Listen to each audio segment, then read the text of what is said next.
काढ़ा बनाने के लिए मैंने यहाँ पे लिया है एक अदरक, साथ में लिए लौंग, एक तेज पत्ता, दालचीनी और काली मिर्ची और हरी इलायची और तुलसी के पत्ते।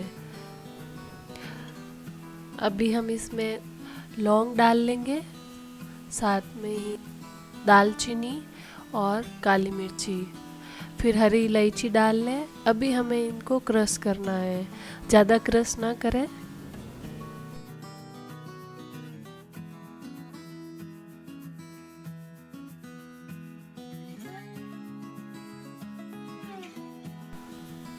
फिर साथ में ही हम इसमें डालेंगे अदरक और तुलसी के पत्ते, इनको भी क्रश कर लें।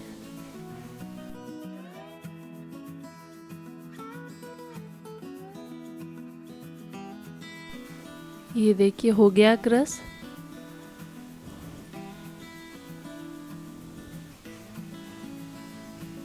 फिर एक पतीले में हम 2 कप पानी डालेंगे। मैंने जो क्वांटिटी ली है वो 2 कप के हिसाब से ली है। पानी को उबाल आने दे, फिर हम जो मसाला बना के रखा था वो डाल लें। साथ में ही एक तेज पत्ता तोड़ के डाल लें। फिर एक बॉईल आने दें, फिर गैस का आंच मीडियम लो पे कर लें और इसको 8 से 10 मिनट तक ऐसे ही उबलने दें।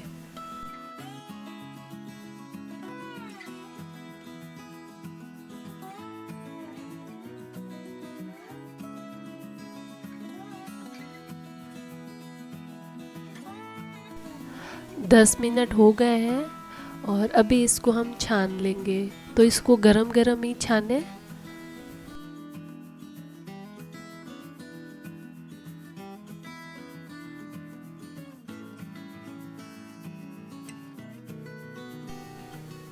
काढ़ा को और टेस्टी बनाने के लिए मैंने इसमें डाला है काला नमक और साथ में ही हनी।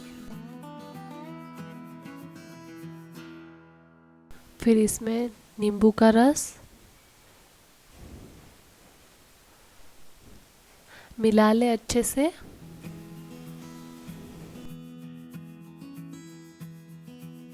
और ये काढ़ा बनके तैयार है।